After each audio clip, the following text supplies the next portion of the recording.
Namo Buddhaya, Namo Dhammaya, Namo Sanghaya. Jai Bhim and welcome you all in Navayana Buddhist Sangha short dialogue. And today we will gonna discuss the concepts of the Buddha, the Dhamma and the Sangha. We have with us a wonderful Professor Bodhi, and I would like from him today that when the world is known as the Buddha is the teacher of the Dhamma is the teaching of the Buddha, and the Sangha is the follower of the Buddha and his Dhamma. How you see how the Babasaheb and how the Navayana tradition sees these fundamental concepts of the Buddha, the Dhamma, and Sangha. I welcome sirs to reflect on this basic fundamental concepts. Please, sir. So thank you, Sujit. Thank you so much for another session to reflect on these very, very important concepts in Buddhism. If there is anything fundamental to Buddhism, it is basically these three concepts. And these three concepts must always be seen as one. They are interconnected to each other. We can never isolate the Buddha, the Dhamma, and the Sangha from each other. But for the sake of thinking and the sake of reflections and discussion, probably we can look at it in that manner. But in terms of practice, when we take refuge to the Buddha, Dhamma, and the Sangha. Now, before we kind of get into a deeper discussions about what basically they mean, or how they could mean, or how they could be read, it is important to reflect at it from a methodological perspective a little bit. There is one thing very unique about the Buddhist methodology. The reason being that Buddhism as a framework, as a frame of reference, as a philosophy, is generally grounded around what we call process. In Buddhism, many people refer to it as a process religion, a process philosophy, a process frame of reference, even a process framework. What does it mean?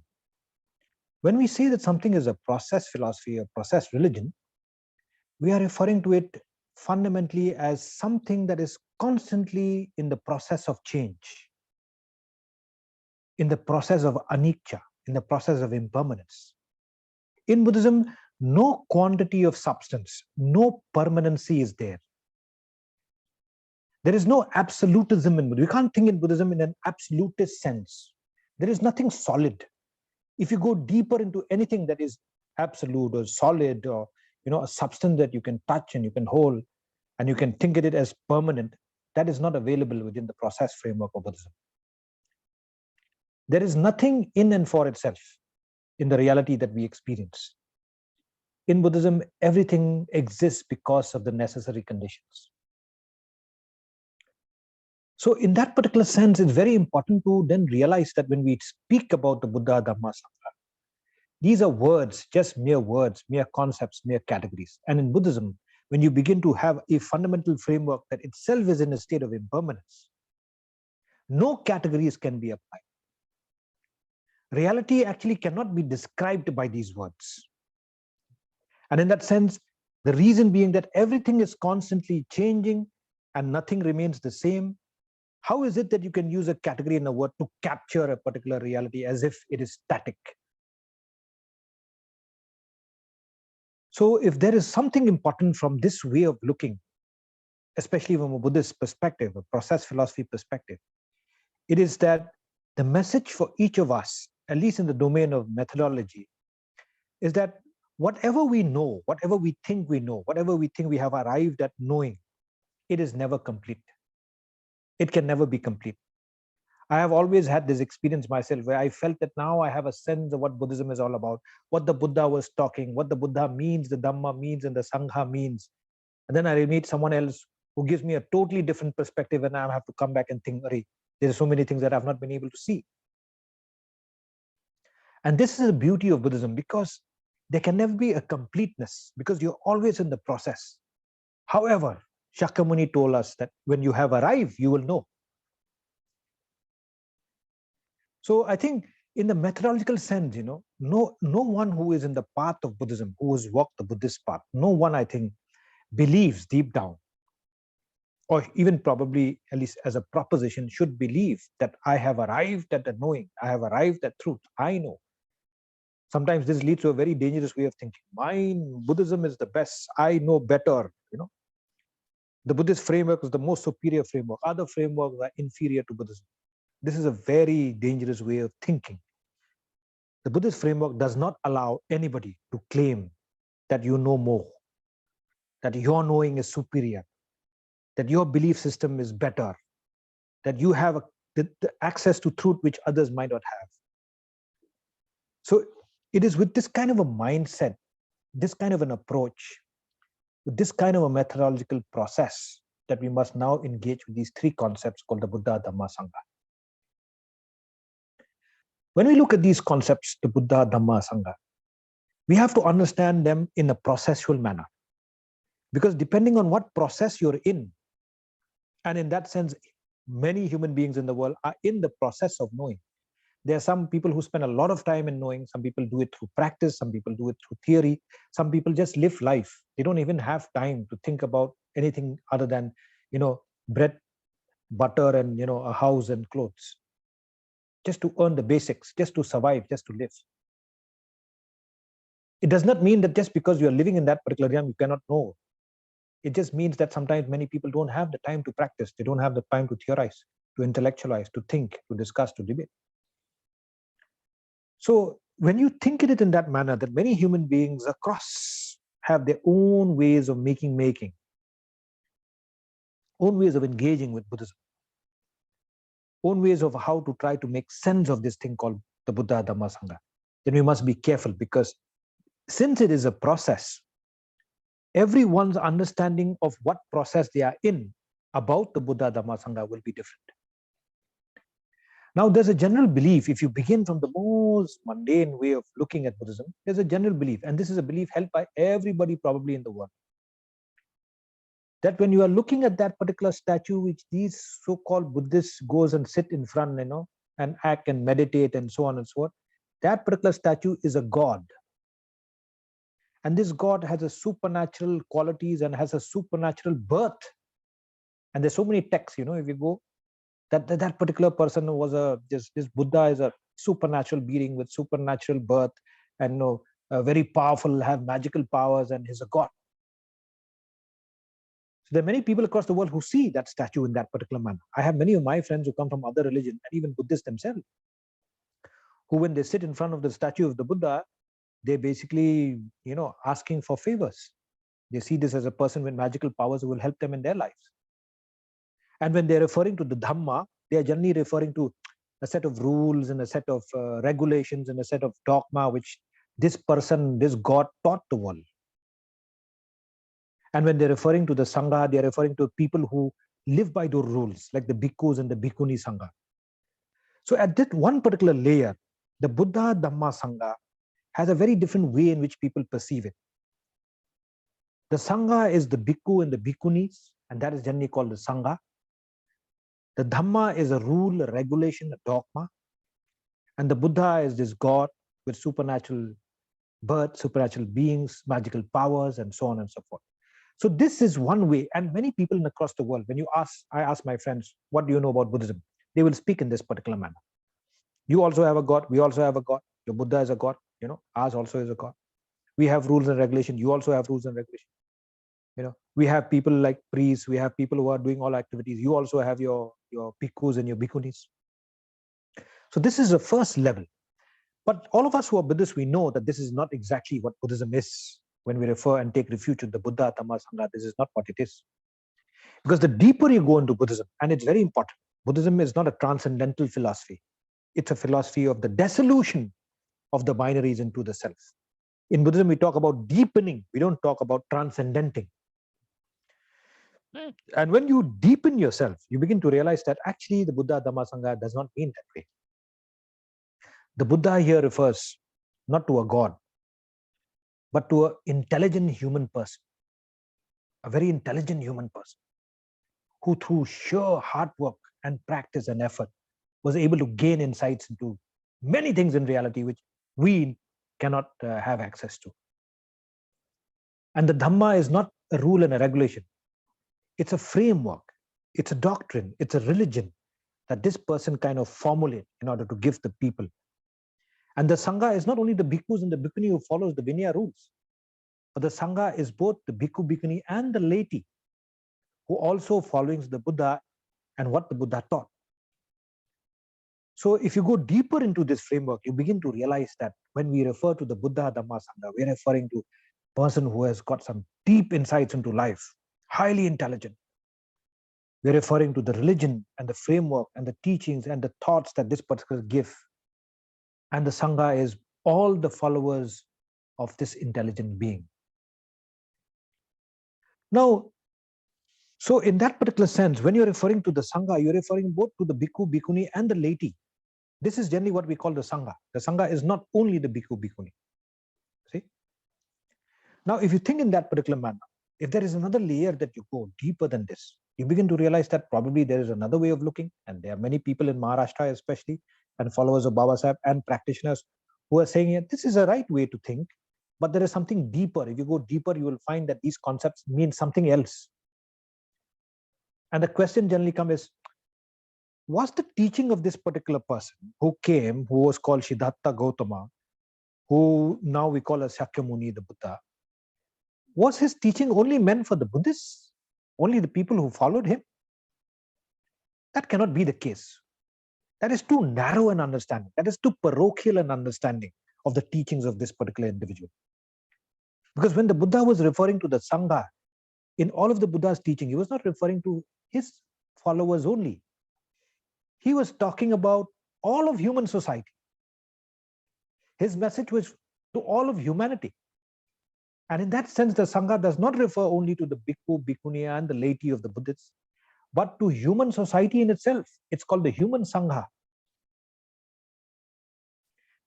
The teachings of the Buddha is meant for all of humanity. That's exactly what he taught. And that's exactly what the Sangha means. The Dhamma in this particular sense is the teachings of the Buddha. And the Buddha is this knowledgeable teacher, a person who has known the reality. Not merely intelligent, but has known the reality and tasted it for itself. So if you're looking at the kind of discussions happening, especially among the followers of Shakyamuni in India, we are starting to realize that, Hari, the Buddha Dhamma Sangha means something else. If you go deeper, it probably means something more than this. And there are many people who are saying that that also is a very small way of understanding the Buddha Dhamma Sangha. Because when the Buddha spoke about the Sangha, he was not only referring to the human race or to humanity or the human society. He was referring to human society and also the animal world and all the worlds that are sentient. That's why in Buddhism, you will always hear the word, the sentient being. Be at ease and at peace, be compassionate and loving, share joy with all sentient beings. So many people begin to think that actually the Sangha, it does not mean only human, it also means the sentient world. Your animals, your so many other realities and beings that exist that has sensations and has feelings. This is exactly what the Sangha actually was referred to by the Buddha. And here, the Dhamma is no more merely a teachings of the Buddha. These are guidelines and principles. There's a difference between guidelines and principles and mere teaching. Guidelines and principles are directions that you give. And these directions are very important. There is a beautiful master story that says, when the master points to the moon, look at the moon, don't worship the finger. And it is here that we must begin to realize there is no need for us to get caught. Look at the direction which Shakyamuni was pointing. Look at that path that he was pointing in order to attain liberation and social emancipation. So here, the Sangha means, at this level, the Sangha means sentient beings, the sentient Sangha. And the Dhamma refers to guidelines and principles that are given by this particular individual. And the Buddha here means the wise one. Many people perceive the Buddha here as a wise being. We can use the word sage, but wisdom is much more beautiful because wisdom is knowledge realized in action. When you can see and judge a person by the actions and not by the words, that person has become a Buddha. So there are many people now who begin to think about the Buddha Dhamma Sangha in a deeper manner like this. Now, is this all? Should we end here? Many people are even saying there is something deeper than this. The message of the Buddha was something deeper than this. the message of Shakyamuni was deeper than this. Because when he was referring to the Sangha, he was not referring only to the sentient beings. He was also referring to the non-sentient world. The reason? The sentient world cannot exist without a non-sentient world. How can the non-sentient world exist without oxygen, without water? The body itself is a 70+% of water molecule. And they're bursting matter all over the place, right at the subatomic level, and the electron, the neutron, the proton, and so on and so forth, bursting everywhere. So when you're referring to the Sangha at a deeper level, you're not only referring to the sentient being, you're referring both to the sentient and the non-sentient world. And this sentient and non-sentient world is all of matter, form, and substance. And I think this is very important because the sentient and the non-sentient world together makes one. There's a biotic relationship. You cannot break the sentient from the non-sentient. And the sentient is not superior to the non-sentient world. In Buddhism, the Sangha can never have a hierarchy of that sense. And when you refer to the Sangha as a sentient and non-sentient world, matter, form, and substance is one, in which all of us have to experience it. This is called a truth in Buddhism. Whether we like it or not, we have to experience the truth of the body, the truth of matter, form, and substance. And when we are referring to the Dhamma at this particular realm, the Dhamma is no more just a guideline and principle. It's the universal law. And the Buddha is not merely a wise person, it's the enlightened one. Now the Buddha becomes the enlightened master. The one who has not only tasted, but who has seen and who has begun to talk and share with people from the state of awakenedness and the state of enlightenment that he has gone through. So in that particular sense, when you go deeper into each of these categories of the Buddha, Dhamma, Sangha, the deeper you go into the practice, in Buddhism we say the deeper you go into yourself, the clearer the world becomes. And this is the beauty of Buddhism because of the fact that Buddhism says that if you go deeper into yourself, the more growth will take place in your life, the more accommodating, the more loving, the more compassionate, the more accepting you can. There is something wrong in a religion that takes you and makes you selfish, makes you small, makes you narrow, makes you parochial, makes you create a boundary. People who are like me are good people, people who are not like me are bad people. If you look at the message of Babasaheb, so beautiful. When Babasaheb was talking about the Dhamma, he says, if there's one thing that Dhamma has to do is to break social barriers. And in that sense, I will add not only social barriers, but the barriers of being itself. The barriers between the relationship between us and the animal world, us and the plant world, us and stones and sticks and trees, everything. This is exactly a living thing. Anybody who has practiced and who has known these processes will say that everything is alive in matter, form, and substance. There is nothing that is static and dead. It is constantly moving and rising and passing over. So this is where we are in terms of the understanding of these words. Many people speak about the Sangha a little bit more further. They say, yes, the Sangha is both sentient, non-sentient, form, matter, and substance. But in that form, matter, and substance, there is a particular law that operates. It's called the law of relativity, or sometimes spoken about as relative truth. The reality that appears and that is experienced by us as human beings, as animals, as plants, as trees, and wind, as so on and so forth. And the Dhamma is the sublime truth. Dhamma is the underlying order of the universe. And we can't even speak about in Buddhism as universe. We have to speak as multiverse.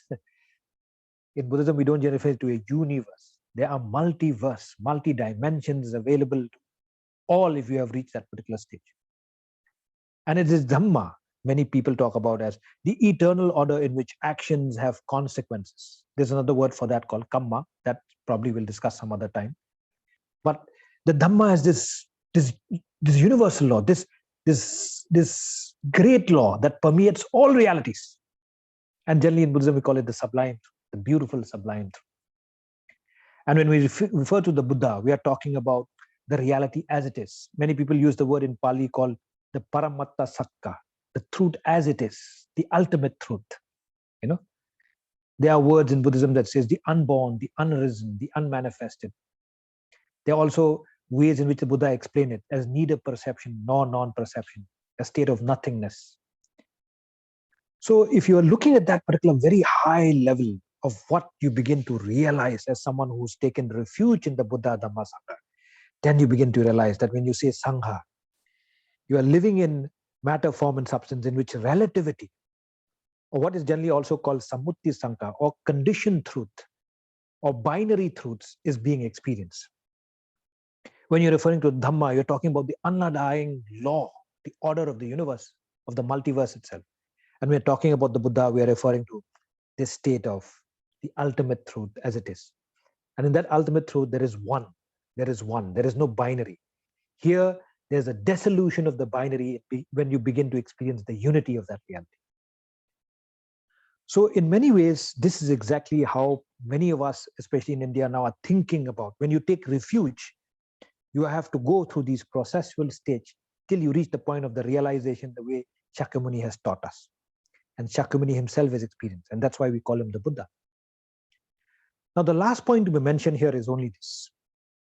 Just because someone has gone deeper into the understandings of the Buddha Dhamma Sangha, deeper into the understanding and the experience through practice, does it mean that that person should judge someone who is only beginning to understand the Buddha as, let's say, a god, the Dhamma as a rule, and the Sangha as the Bhikkhu and Bhikkhuni Sangha?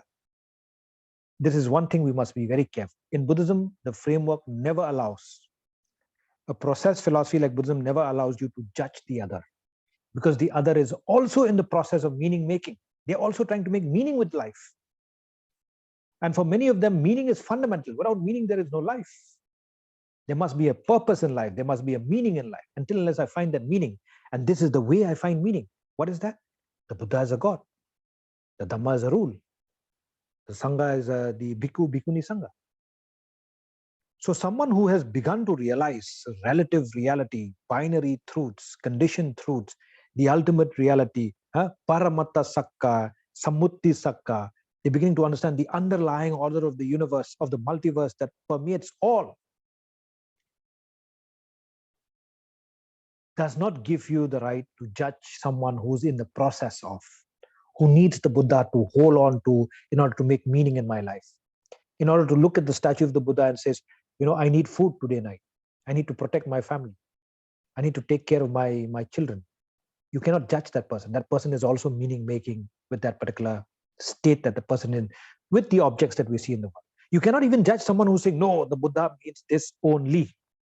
The Dhamma means this only. You cannot judge that person, because that person is trying to have an understanding and trying to use words to understand the reality. So there is a beautiful message here that comes from Buddhism, that we cannot condemn and we cannot use a framework to judge someone else who's still in the process of. Now, that doesn't make you superior. It only makes you insightful, humane, wise, and enlightened. And this is one of the reasons why Buddhism across the world, because it doesn't allow you to judge. Buddhists are restrained from acts of violence. They are restrained from being violent, to impose their ideas on the other, to convert other, to say that my idea is superior to yours. So until unless you are born in my image of the world and for my convenience of the world, you are not good enough. Buddhism doesn't allow you to do this. It doesn't allow you to say that your framework is the framework. Your understanding is the understanding. Your understanding of truth is the best understanding. It doesn't allow you to do that. That's why in many, if you look at the Buddhist personality, it's very clear. Wherever we go, to whatever country, whatever culture, we're always respectful of other cultures. We don't demand that that culture should become like me for my convenience, born of my image of it. We're always saying that we have to go, because that culture is making its own meaning. Who are we to judge another culture? This is the kind of personality, this is the kind of thinking that is embedded now. And these are the things that you're seeing being debated in India. I mean, all of us are sitting down, every Sunday in our sanghas and talking and discussing, practicing, trying to understand the teachings of Shakyamuni. And many of these insights that are coming into what Buddhism is, as a process philosophy, what does it mean? What is its methodology? Are something that is being discussed and debated at this point in time. So with these few words, I don't know if I've clarified some of the questions that has been raised, but I think it is good enough to begin a discussion and a reflection, a deeper reflection that will lead us to a greater insight into what Shakyamuni taught us and what he gave us. Thank you, Sujit. Thank you very much, sir, for this beautiful insightful reflection. We will come back to you with another interesting short dialogue. Thank you very much for watching this video.